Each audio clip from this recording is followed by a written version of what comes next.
But, at that time, you're just like, I fucking quit. I just doomed myself. I just crushed my dreams. I just crushed everything that I worked for because of a little cold water.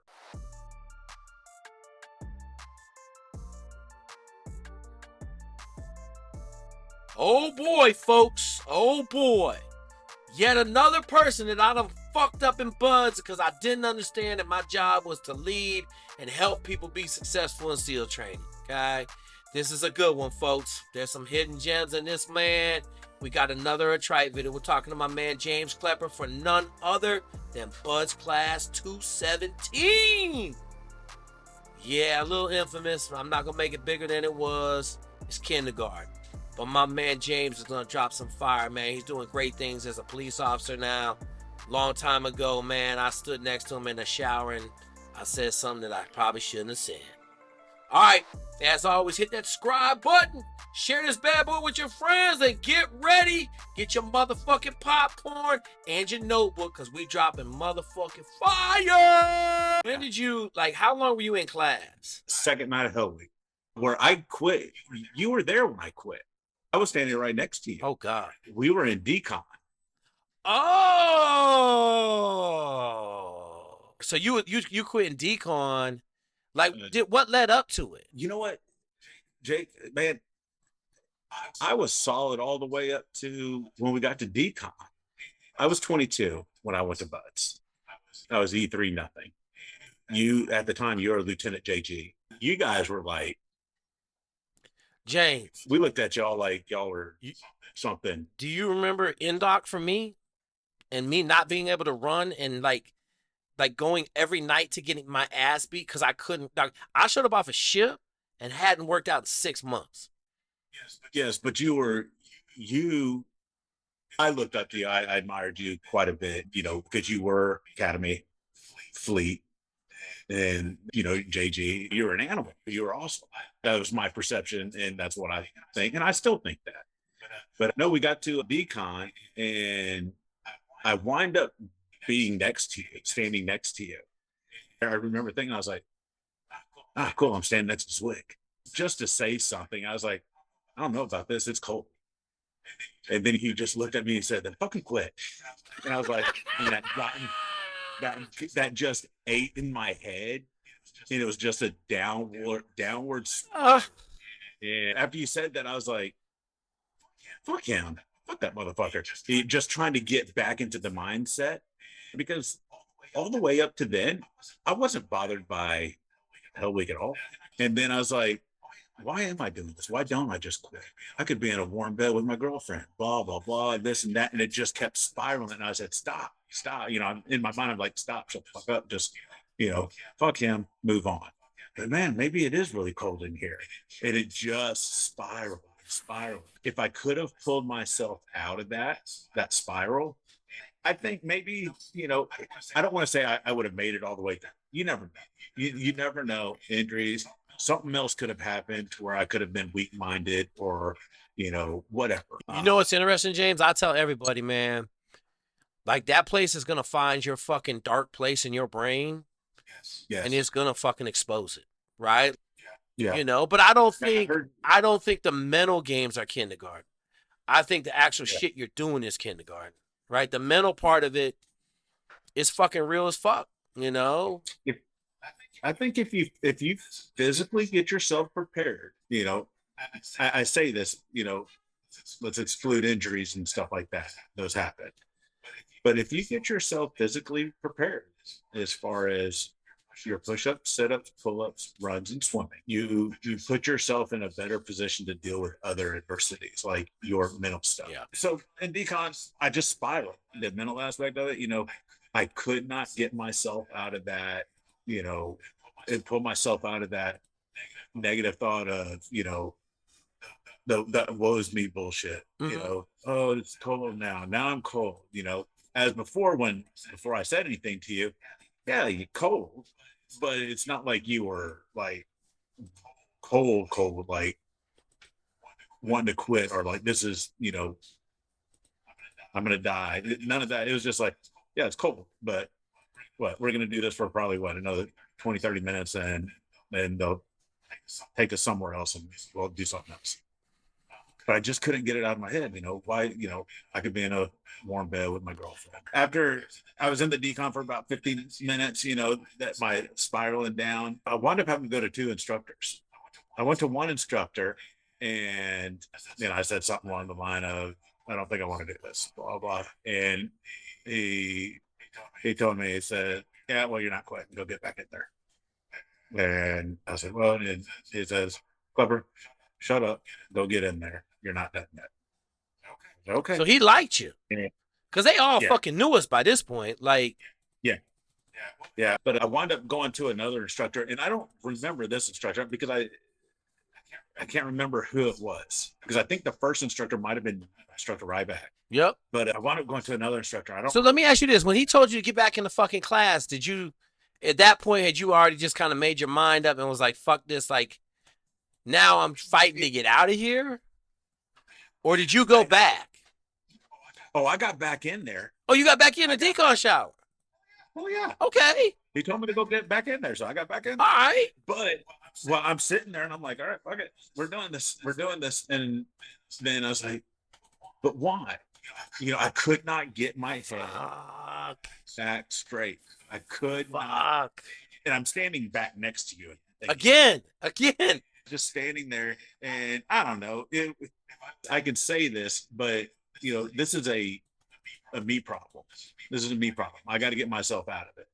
But, it's just like, looking back, it's like, I wonder if someone else, another one of my classmates, would have said, you're good, or, stick it out. Blah, blah. So if I would have. So, this is interesting, James. You standing right fucking next to me. And I said some fucking stupid ass poor leadership shit to you. You don't remember it at all. But no, not that. But like, I'm sitting there. Everybody's just in their own world trying to survive, right? Yeah. So like, I don't ever remember you leaving. I wound up going to another instructor, and I said, I think I'm done. He goes, are you sure? And I was like, and I stood there for a couple of seconds, like, 5 seconds or so. And I was like, yeah. I was like, all right, go get the truck. And I got to the back seat of that truck. There's 2 guys already sitting in there. And I sat down, and the second that I sat down, that's when it kind of clicked. I'm looking at them, and I'm like, you're not one of these motherfuckers. Why'd you quit? What'd you just fucking do? Did you think about getting out? I didn't think you could. I think once you said, I'm done, I think if I would have just got out and just got back into the decon, they probably wouldn't have said anything. They might have. I don't know. But, at that time, you're just like, I fucking quit. I just doomed myself. I just crushed my dreams. I just crushed everything that I worked for because of a little cold water. Bro, I'll tell you this, man. I like, emotionally, like, I have the utmost respect. So you sitting in the truck. I'm sitting in the truck. I'm looking at the thinking about going back out there. Yeah, but I didn't think you could. It's not the instructor's job to convince you to stay. I mean, do they want you to do good? If they see potential in you, do they want you to do good? Yes, but they're not going to beg you to get out of the truck. I didn't know that I could have gotten out of the truck. To me, telling them that I'm done is just as final as when you ring the bell. So where'd you go from there? After that, they took us back to the Bud's compound. I think we showered or got cleaned up, and then we had to play in that little observation area. The classroom? I think we were there, 8 hours. Like, I want to know, did you get an opportunity to go back? Did you think about going back? Did you like? Oh, yes.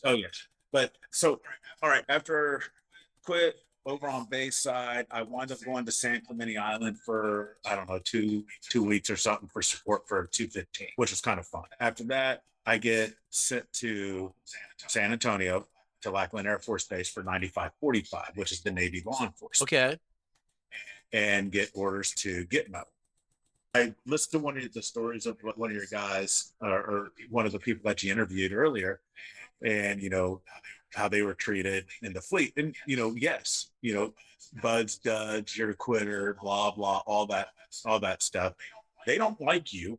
They don't treat you like you're just a hey, welcome aboard, shipmate. It's here goes one of those buzz guys. But the fortunate thing about me and going to Gitmo is I had one other guy from 217 and about 5 or 6 guys from 218. Okay. So we had our own little Buzz Bud community thing, and we had each other for that kind of support, motivation, and all that stuff. How long after you left did you start training? After being there for 6 months, you start getting back into the ocean, and the MWR there, you can rent. You rent boats, you could free diving and all that good stuff, right? Yeah, go diving, go scuba diving, go fishing, go skiing, all that kind of stuff. So started swimming again and everything, and I'd actually did the test to come back to Buds, passed it, everything, and I mean I was jazzed up. I was like, I'm going back. I'm gonna make it to the team. I'm gonna go see Zweig, and I was ready to go. I'm ready to go, and now my year and a half is about up, and I guess about 3 months or so, I'm supposed to be calling for orders and stuff like that. And I was like, well, the dive locker there, they're the ones that did my test, get the packet and all that stuff, getting it started. And they just said, well, you need to call your detailer because I struck for quartermaster. So I called the quartermaster detailer. And since I'm 9545, all right, 9545, whoever that person is. And they offered me Millington, Tennessee. Okay. And at the time, my uncle, he was stationed there. And he was over Purse 45 or something like that. And I was like, oh, that'd be kind of cool. I'm getting to go to shore duty, blah, blah, blah. I fought it back and forth. And I was like, I just decided, I was like, you know what? Maybe it's just not for me. And made the decision, went to Millington, Tennessee. It's been a lifelong thing of, I should have gone back. If I would have gone back, man, this might not have happened. If I would have gone back, So I'll tell you this. I haven't had a lot of regrets. Okay.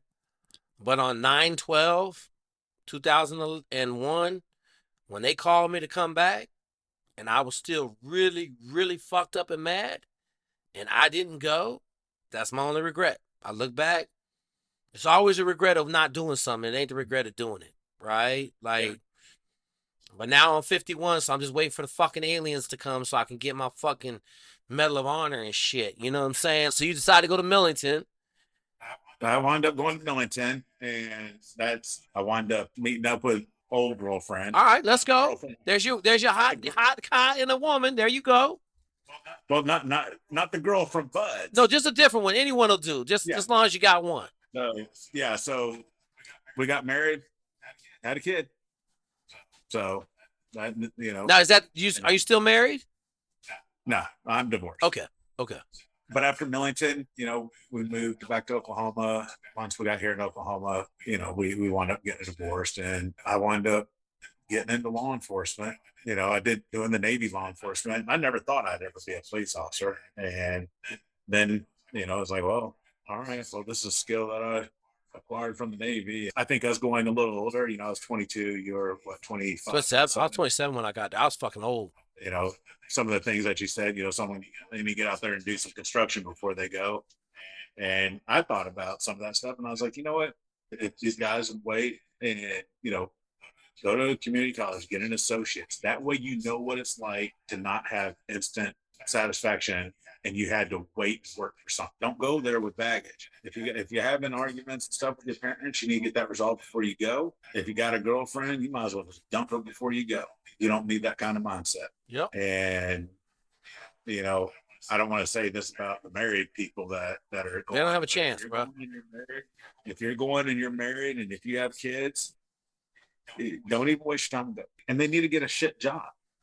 And what I mean by shit job, something that put you out in the elements. And, you know, and it doesn't have to, I don't necessarily think it has to just be construction or oil field, but like, you know, lifeguarding, you know, yeah, you're at a pool, but when you're sitting out in that heat all day long, you know, you're dealing with it. And it needs to be a job to where you're responsible for something and you have to answer to someone.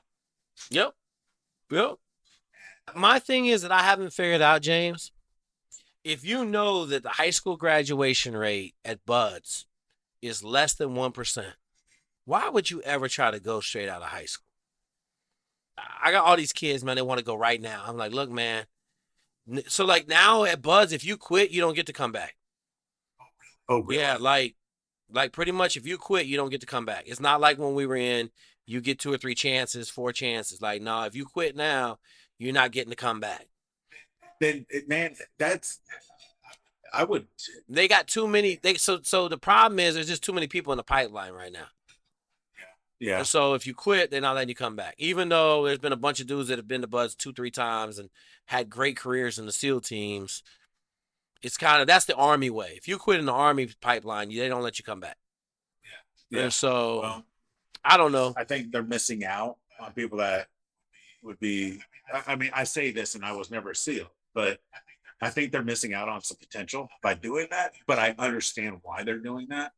But that should be, you know, one of those selling points to these high school kids. Is like, look, man, if you want to go into the Navy, I'm going to tell you right now, it's going to take you a couple of years to get yourself prepped. I think the whole thing about the associate is not just for education. It's for you having to get up, go to class, study while you have a job. Multiple things going on that you're going to have to manage and you're going to have to overcome. Because if you can't manage a job and get an associate's, you're probably not going to do too well at Buds. I'm really big about minimizing the other stuff. Like I was saying about my running and my swimming and stuff, that's stuff I didn't worry about. I wasn't worried about time. If when something else came up, the mental thing, I could address that. Now, granted, that didn't work out too well for me, for my situation. But if you have no problems with some of this other stuff, that leaves your mind able to cope and deal with some of these other. So I got the master class out there, right? A lot of people are like, oh man. I'm like, look, man, the web people that came to help me wanted me to charge $5,000 for this master class. I said, listen, I just don't want to have to talk to everybody because there's a bunch of people out there I don't want to talk to. For $300, you get this fucking class that you could talk to, right? It never fucking amazes me when someone calls me up. It's like, hey man, do I really have to do this? Like, do what? Do you really have to hold your breath all the time? Fuck yeah. They're like, well, why am I doing that? I'm like, do you know how long you have to hold your breath in pool comp? Do you know how many other situations you're going to be in Buds where if you can hold your breath really well, it's not a problem? Oh, I thought you were just being excessive. Okay. Or the big one is the mileage and running, right? Like, I really have to get up to 40 miles a week? I'm like, no, you have to get to 55. What? Yeah. Like, how am I going to run 55 miles a week? You're either going to run. Fucking figure it out. You're either going to run it or you're going to fucking fail. Well, I just had a guy get kicked out. He wasn't ready. Didn't want to listen to me. Said, fuck it, I'm good. And then he got kicked out. And then he called me.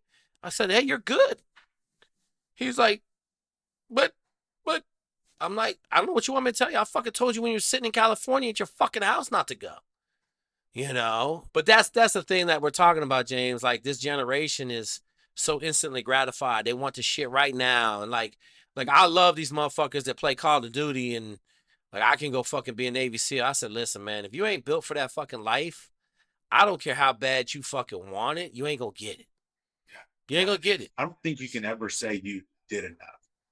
You can continually prep what is working. And it sounds like you have figured out a program in a way that has been successful for some people. And if people will follow that and stick with it. First of all, I don't take no credit for it, James. Do you want to know where it came from?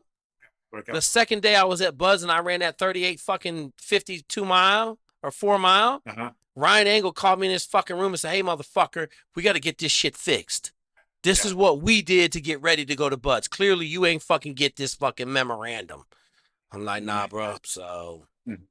all right, big dog. Well, look, man, I appreciate your fucking awesome ass story. I apologize sincerely for being a fucking dickhead. And no, I mean, bro, like you ain't the only one, man. Like, I just was on some random fucking savage shit and just being a fucking dickhead and buds, man. Like, that's something that is, but you know, did I like it at the time? No. I hated it. Or what happened to me, our interaction and why I quit. But that's not your fault. That's my fault because I couldn't pull myself out mentally. That's my fault. I wasn't strong enough to unfuck myself. yeah, I mean, yeah, And but like I always say, man, a leader's job is to plant germs, right? Like, yes, I plant germs in people's heads. I plant seeds in people's heads so that those seeds grow into ideas and then they fucking do good things, right?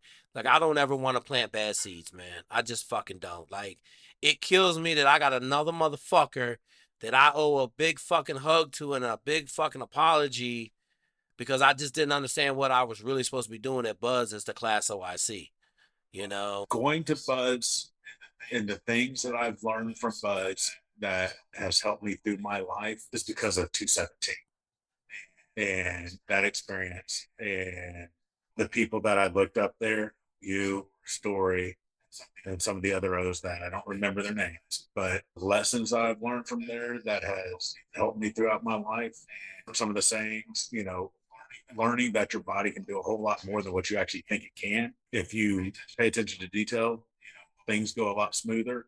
If you listen to the instructions, things go a lot smoother. Being at Buds and especially being in class 217, just even though I was only there until Hell Week, awesome time. You know, nothing but great things about that place. I mean, it sucks at the time. There's the things that suck and you got to put out. And I wish I would have gone back and I wish I would have put out, but life moves on. You know, like I told you, James, I'm sorry. I appreciate it. I'm gonna fucking tell you like this, bro. I look at my 3 kids and my wife, and every day that I want to sit here and be like, man, fuck, I should have went. But like, I look back, man, and fuck, we all got regrets, what ifs, fucking whatevers. Like I said, bro, just get your shit ready. When the aliens land, we'll fucking redeem ourselves. You know what I'm saying? Hey, Jake, what did you get out of it? Were you a lieutenant or lieutenant commander when you I got got out as lieutenant.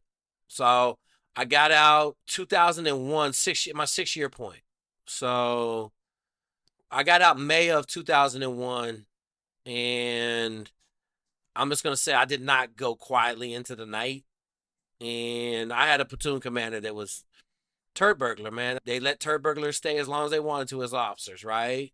And so he got me fired, which like I didn't have a problem with because I was tired of fucking him lying and blaming everything on me and fucking nobody supporting me. No one was helping me. But it just comes back to like the thing I preach all the time. You gotta have mentorship, man. You can't be like you're saying, you can't be on your own because your fucking head is a dangerous place, man. yeah. I appreciate you putting your feelings out there because like these videos have been so powerful for these young people to hear. Like, I was swimming fast enough, I was running fast enough, I was fucking killing it, and then some fucking cocksucker told me to fucking quit, and then I quit. Like in all honesty, bro, I just appreciate it, man, because it takes a lot of fucking balls to come on here and talk about a failure as scarring as Bud's was. You know, It's lifelong. It lives with you. You live with the fact that you quit something that important in your life. But you have to you have to deal with that. You've made a decision. I had to deal with it. So, it is what it is. Like I said, it was one of the greater times of my life. I got to be around some awesome dudes, getting to talk to you 23 years later. Like I said, I looked up to you. When it comes to the officers, you were up here with them. You were a ring knocker. You were an athlete, Lieutenant JG. You were Zweig. So getting to see you and talk to you, and one of the people that I admired and looked up to back then. Thanks for I doing I it. appreciate it, James, man. I really do, man. Like it makes me feel good that it's just you just wish like I grow my young people now to understand what you're telling me. Mainly because I didn't understand it, right? Like on my ship, I understood it. Like I understood, like I was fucking like a role model for a lot of people on the ship. But then, like I said, when I got the buzz, I thought I was the worst fucking dude there, man. Like, and so like I don't know, just did a bad job. I know I fucking broke out of it, but you know, I think if my story helps someone understand what they're getting into, and it's not just about being a stud, Superman, athletic, perfectly fit person. You better get your mindset right. One little quote that my dad said is mind over matter. And if you don't mind it, don't fuck yeah, send it, bro. I love it, man. Thank you. All right, later, brother. Holy shit, man. Just talked to my man James Klepper from Bud's Class 217. You thought Travis Lively was dropping some gold on 217, man. Listen, hey, like I always tell you, man, these Buds and Trite videos, these DOR videos are fucking gold, man. We covered a lot of great topics, man, and I hope you enjoyed this as much as I did. As always, man, smash the subscribe button, hit the like button, and you know what we building around this motherfucker. We building champions for life.